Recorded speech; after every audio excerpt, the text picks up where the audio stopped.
everyone, welcome to Coffee with Dragons. My name's Nichole White and today we're going to be making a scrollwork bracelet. So if you followed along with the earring tutorial, we're going to be using the same pattern for the earrings as for this bracelet. And I just showed you the pattern that we had used on the graph paper for the simple scrollwork earrings tutorial. And I'm using the exact same pattern to make these bracelet pieces.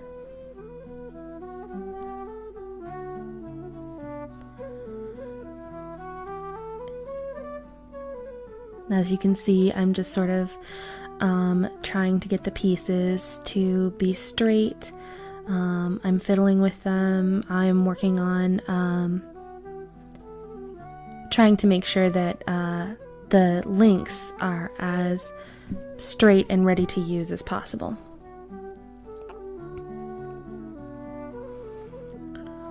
This bracelet that I'm making actually takes 4 of the links, and the links for the bracelet are literally the exact same pattern as for the earrings. So as you can see, I'm just snipping them and getting them to the right size. I apologize for the jittery camera. I was trying out a new camera angle, which I ended up really liking. The only problem with the angle that I'm using is that where the camera is placed is easy to bump. And so there are a couple of places where I unfortunately jiggled the camera as I was working. Now here I'm using a 16 gauge wire. The wire I was using before was also 16 gauge, but it was a remnant from a piece that I had used for the earrings. And so now I am actually working off the spool, which means I'm not cutting the wire off of the spool before I'm done with the pattern. Once I'm done with the pattern, then I will cut the wire free, and that way you use a lot less wire and you're not wasting any. And now this piece ended up getting stuck on the jig, so I used my pliers to kind of help me pry it loose a little bit. And as you could see, one of the pegs came loose as I was working, so I had to kind of stick the peg back in the right direction.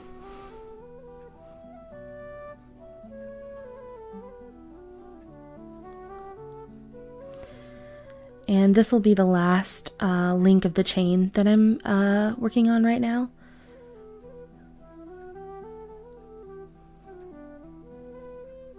Still working off the spool, as you can see.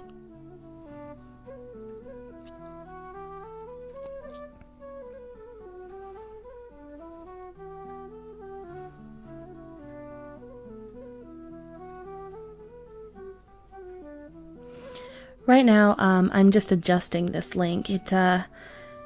This one came out a little bit, not odd shaped, but it wasn't completely shaped correctly. So I was just using my needle nose pliers and my round nose pliers to get it to the right size that I wanted. So now what I'm going to be doing is I'm going to be creating links in a moment. At this particular moment, what I'm doing is making sure that the bracelet lines up the way I want it to. This is the order that the bracelet is going to be laying in. And this, that green thing that I just pulled into frame, that's actually basically an endless knitting needle that I grabbed. And why I use that for making links. You can get like a spool or a twister thing from Hobby Lobby that'll allow you to go faster, but I find that this is just as easy and it's relatively cheap, and you can get these in packs, so you can get different sizes if you like.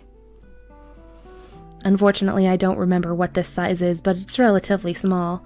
The smallest one that I have is yellow, which is not much help, but I like my links to be relatively small so that they look finer when the piece is done. And so I just wrap it all the way around, and then I tuck the tails in with my needle nose pliers so it's flat against the knitting needle, and then I just pull it off. And here I'm using my flush cutters to cut the rings, and that'll give you a nice selection of jump rings, as you can see.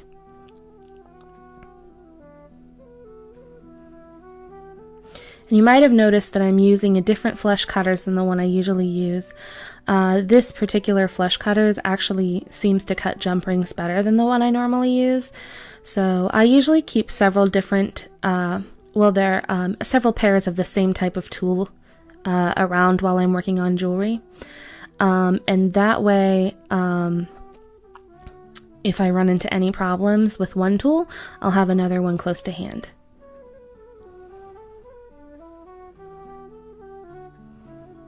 These flush cutters are just a pair that I got at Walmart. They were about $4, and they're actually really good. They're really a nice pair.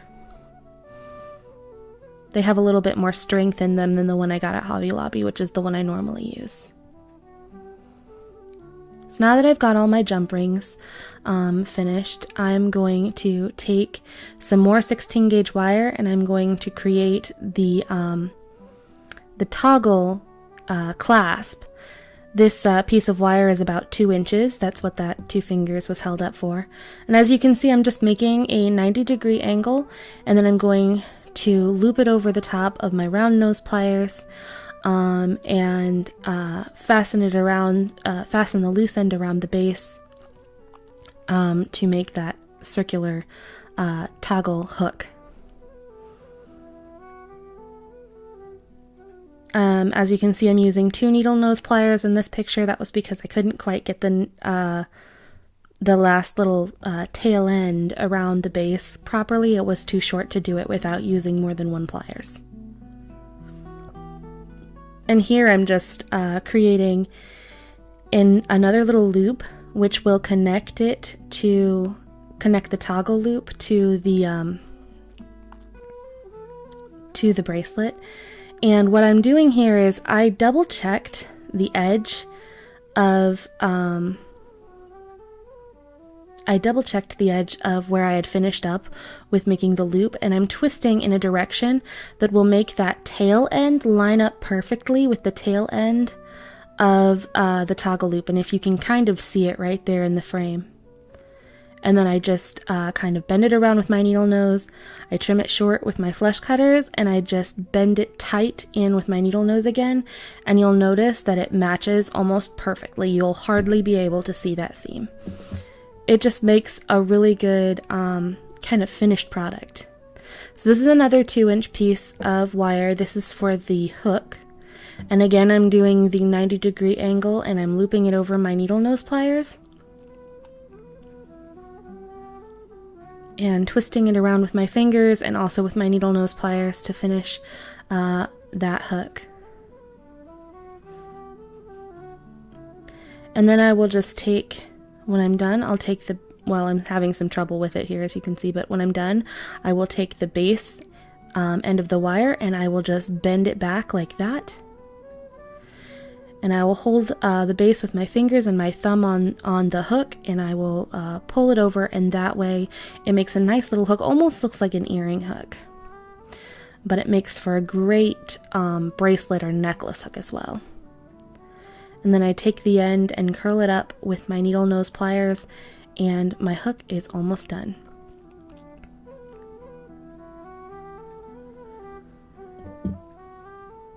So now what I'm going to do is I'm going to hammer the hook and the clasp, and that way not only are they work hardened, but also it gives it a nice little sort of finished look.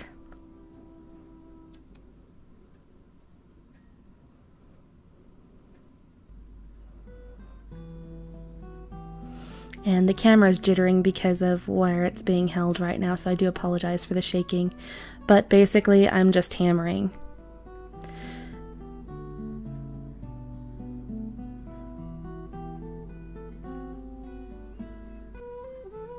I'm not hammering very hard. If you hammer too hard, you'll leave some pretty serious marks in the work. But it does, if you do hammer it, it gives it a nice little look. It also work hardens the pieces. They're a little stiffer, and they're less likely to come apart. Be careful when you're hammering on any kind of seams or any wires that are going to pass over each other, though, because sometimes if you hammer it too much, you'll actually weaken the metal at where it crosses, and it'll come apart. So now I'm using 26 gauge wire. It kind of is hard to show up on the camera, and the 26 gauge wire is what I'm going to use to get the scrollwork links to stay together and to hook the pearls in. So I pulled down an earring so that you can, 2 earrings actually, so that you can see kind of the direction that I want the middle piece of the bracelet to go.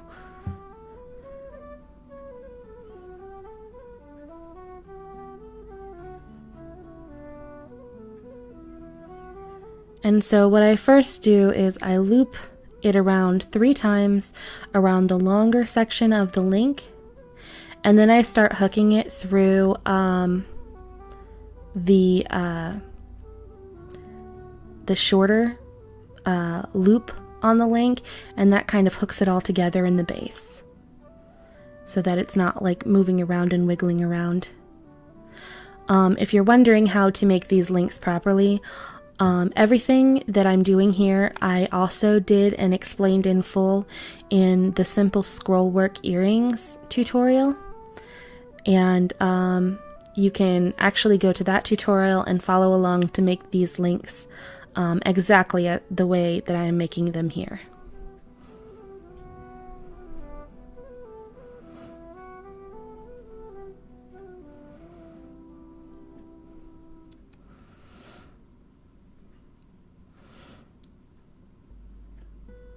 And now I'm just going to continue wrapping up the longer end of the link, going up and in, using my fingers and my fingernail to make sure that the links, the circular loops are all flush against each other and pressed down tight for a uniform look and feel. And once I've gotten up a good length, I'll stick the pearl on and then continue on the other side of the link. And that way the pearl will be nice and secure and not very likely to come loose.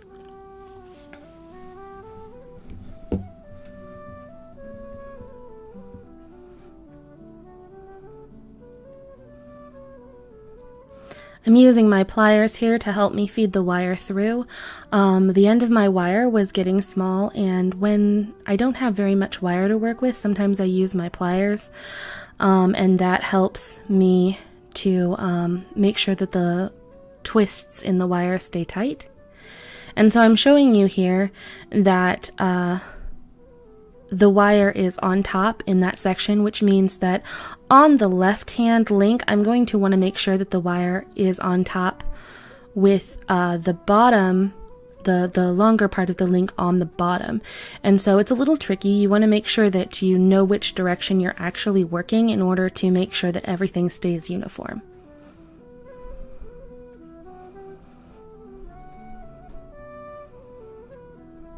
But as long as you're paying attention to what you're doing, you shouldn't have any trouble making sure that everything stays uniform.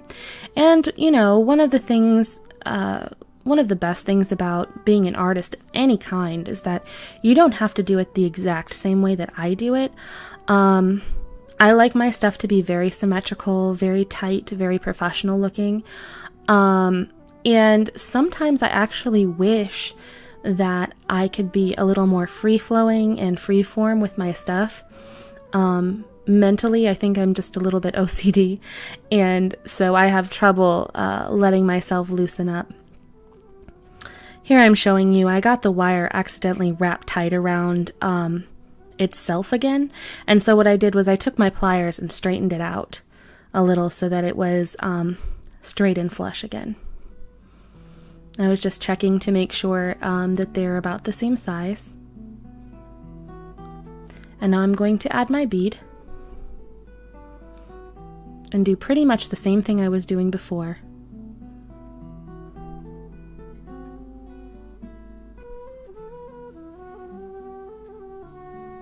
wire wrapping properly is a lot like sewing. If you've ever done any kind of fancy stitching, or I mean, this is basically a whip stitch in terms of sewing. If you ever, if any of you ever work with a needle and thread. I'm showing you again that the wire is on top on the opposite side, so that they're both on top facing outward in the direction that they're supposed to face.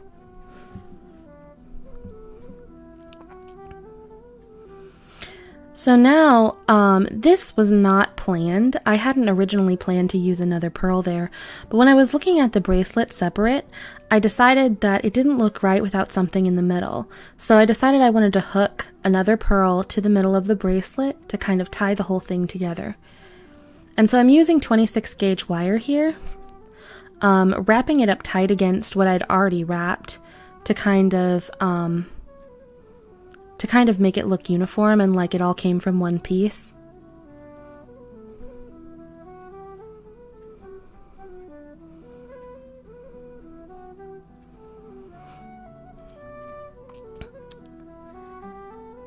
And so now I'm going to add the pearl and pretty much do the same thing on the other side, adding the length the same way. But this just goes to show you how, you know, anything that you're working on in any type of art, it doesn't necessarily have to be set in stone. I hadn't originally planned to add this piece, but I really liked how it turned out in the end. And so you don't have to add it, or you can add maybe a crystal or or maybe a colored bead. That would be really pretty. Like maybe a ruby red crystal or something like that would be really nice set in the middle of those pearls.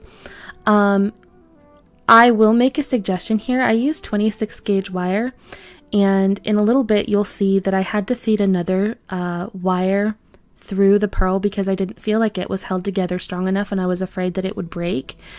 So if I were to redo this bracelet, I would probably use a 24 gauge wire to string that pearl on. Right now I'm going to use some of my jump rings, and I'm just going to hook the the loops together that you can see on the outside of the pearl that kind of make the cross section. And that will help keep the bracelet in one piece and not held together just by a little thin wire through the pearl.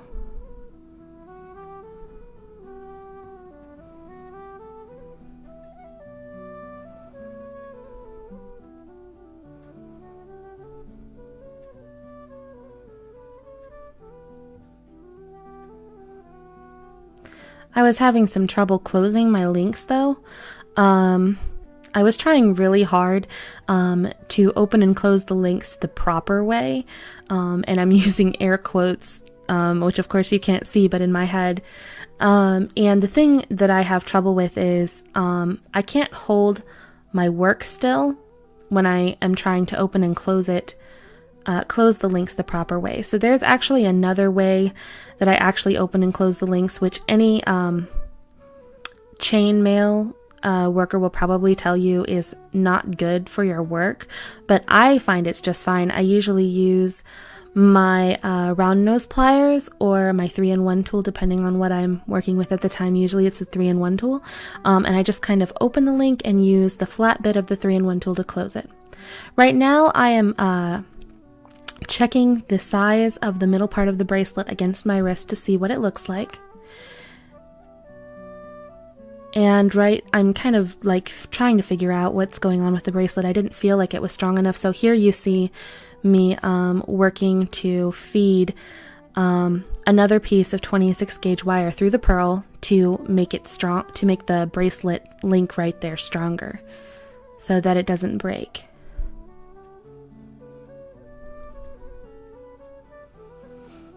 And that's another beautiful thing about the art form. Like I said, you can pretty much do anything with any kind of art form, honestly. But the whole process is a whole big mess of trial and error.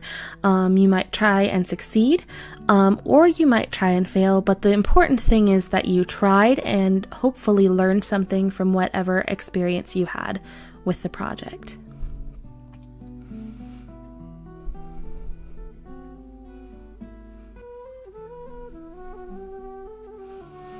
And right here I'm just trying to tighten the wires that I just fed through that center pearl again. I'm trying to make it look nice and uniform and kind of sunk into the seams of the rest of the wrap so that you can't really tell that I actually added wire.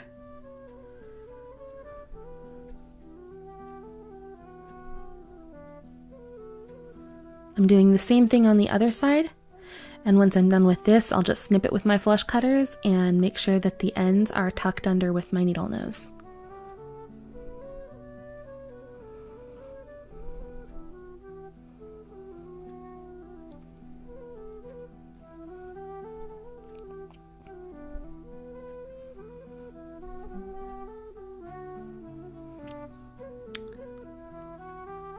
And now I'm just going to double check to make sure it looks the way I want it to, and I like the way it looks, so I'm going to start working on the links.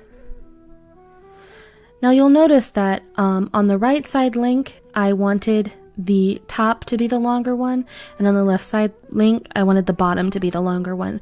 So with that in mind, I wanted to make sure that my 26 gauge wire actually had the pearl wrapped on top. So that's the reason I placed them like that and tried to keep them like where I could visually see them so that I wouldn't forget which side I needed to have wrapped a certain way.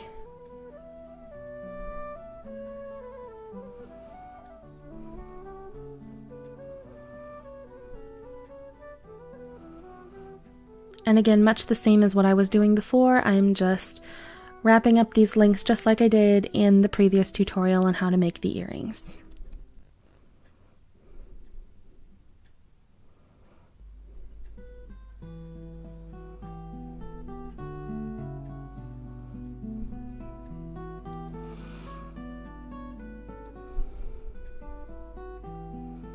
And right there, I'm making sure that all my loops are nice and uniform and flush against each other so that it makes a nice finished look for the final product.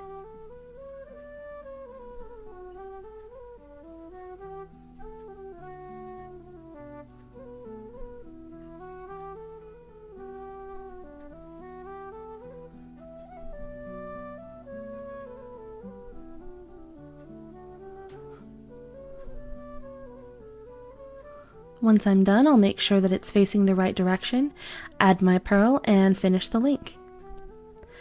This link I actually had some trouble with, and you'll see it starting here in a moment.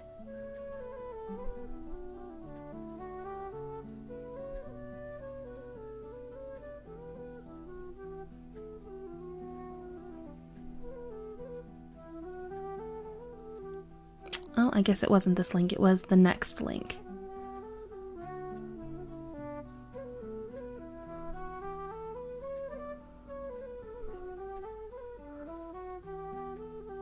No, it was this one. You can see where the pearl is coming loose, and I tried to twist it tighter. What ended up happening was the 26 gauge wire broke. And so that sort of stuff happens when you're working, especially with thin wire. As you can see, it's kind of sliding around there. So what I did was I took my flush cutter and I just kind of skimmed the thin wire with it until it cut open, and then I had to do that with the rest of the twists. And so I took off all of the work that I just did, all of the wrapping, and I ended up having to redo the wrapping. The problem I was having there just a moment ago is some of the loops didn't want to come free, and so they're still sliding around the link. You can see all of the little mess that I made. Had to clean it up and throw all the little pieces away.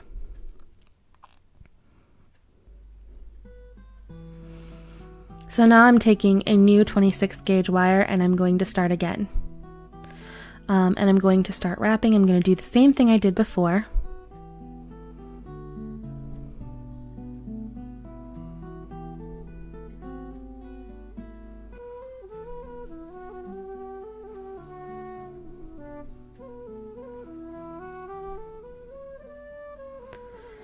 And as you can see, I'm just trying to feed it through and make sure that it's nice and tight with my pliers there. And the problem I had this time was that the 26 gauge wire that I had, it was a scrap that I'd originally saved, and it ended up being too short, which you'll see here in a moment.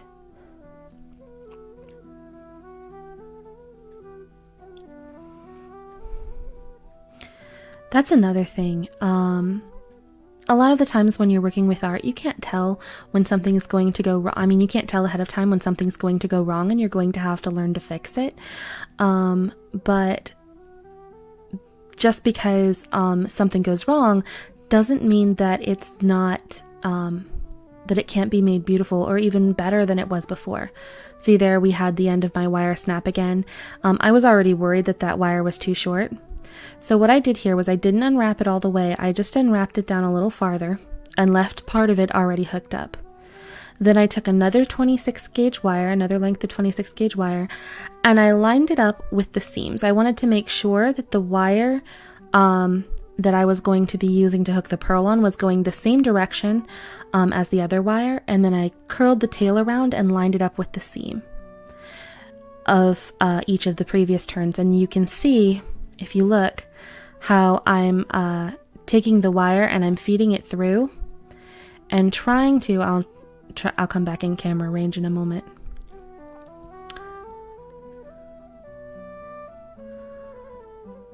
There we go. But I'm trying to make sure that those loops, here we go, actually line up with a seam, and when I pull tight, the new loop actually goes invisible in the twist that I'm making. I did this until I basically ran out of wire on that side of the wire. That makes sure that the new wire that you add to a piece is actually really nice and secure and tight and not going to come apart. It also, you can't, like if you do it the way that I'm showing you, no one can really tell in the finished product that you actually have two lengths of wire twisted around.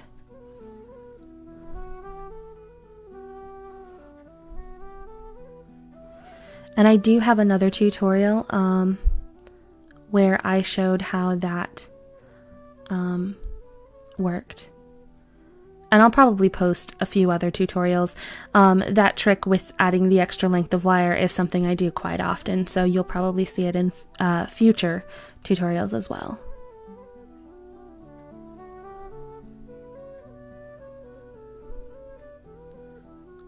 And now, after all of that hard work, my link is finally completed the way it was supposed to be.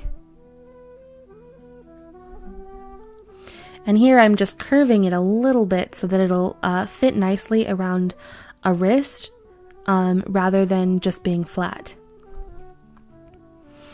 And now this length I don't have any problems with. I just do it the same way that I do all the other regular lengths,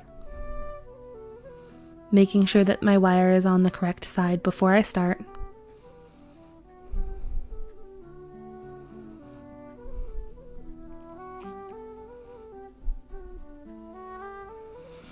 I really think I liked my new camera setup. Even though it was a little easier to bump the camera, what I found out was that it was a lot easier to not have to lean forward so much, to actually work within my comfort zone rather than having to try and make sure that my hands were in the camera range. It was more of a matter of trying to make sure that the camera was over top of my hands, which doesn't sound like it's very different, but it actually made the world of difference to me.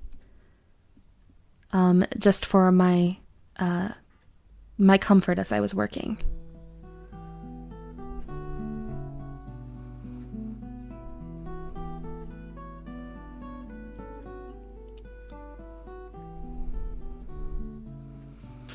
And now I add the last pearl, and then we'll be ready to start hooking the bracelet together.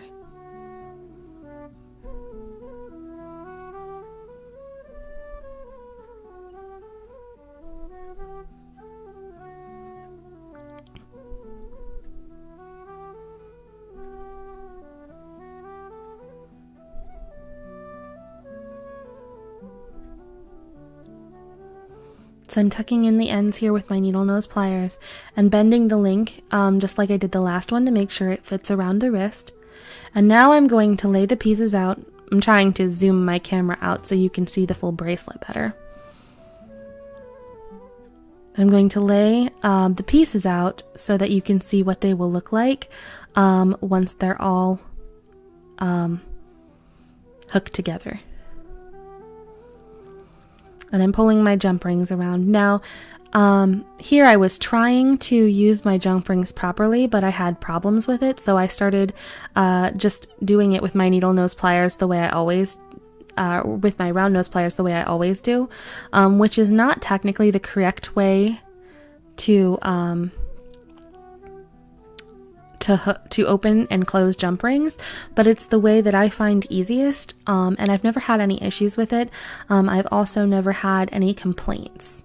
So, and what I'm doing here is I'm actually double looping everything. So rather than just using 3 jump rings, I'm using 6 jump rings, and it's nothing to be intimidated by. It's not like a chainmail pattern or anything. All it is that I'm using 2 jump rings every place that I would normally use just 1.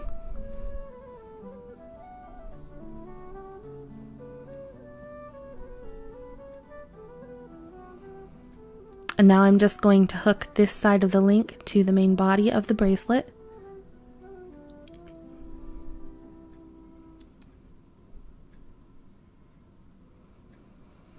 I will note that the size of the jump ring does matter depending on how thick your wire is and how easy you want your jump rings to be able to put on.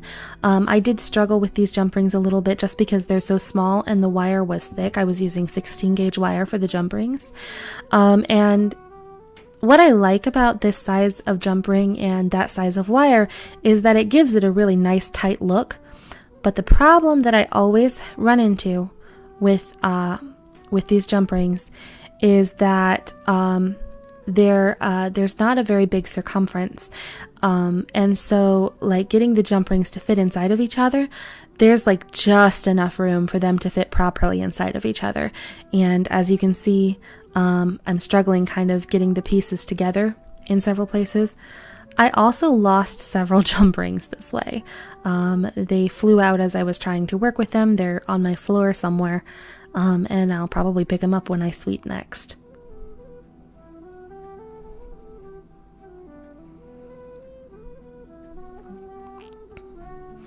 And now as I was trying to get this link in, I accidentally dropped the other link. So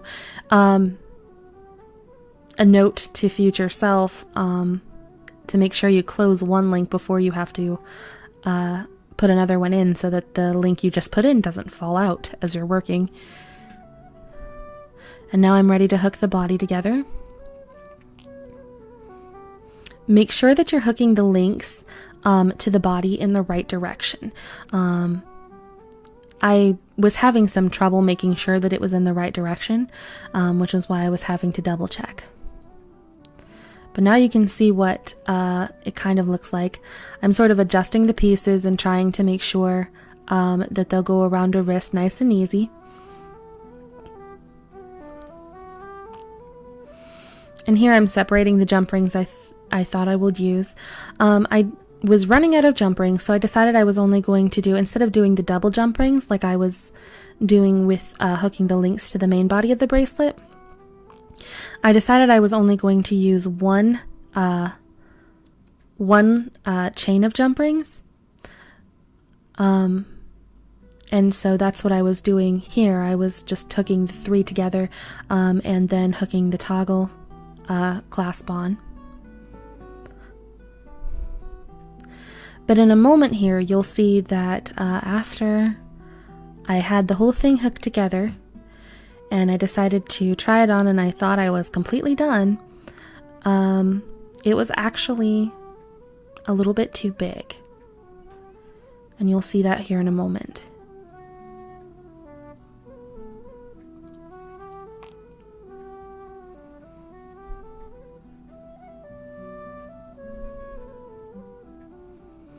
And I'm trying to make sure that I'm actually having the toggle clasp put on the right direction here.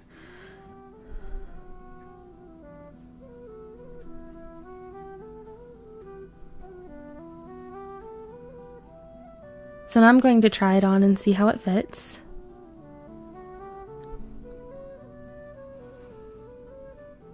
And I don't have thin wrists. So as you can, I mean, they're not terribly thick, but they're not terribly thin. So as you can see, there was quite a bit of extra room there. So I decided to take out 2 links and just hook the toggle clasp to the main part of the bracelet with 1 link instead of 3. And then I actually decided to double chain it just like I'd done with the rest of the bracelet to kind of make it look uniform.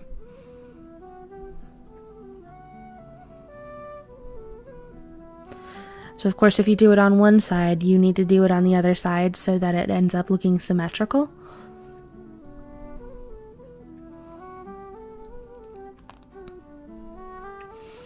And here I'm just double chaining it, and then I will go in and add the extra chain on the other side as well.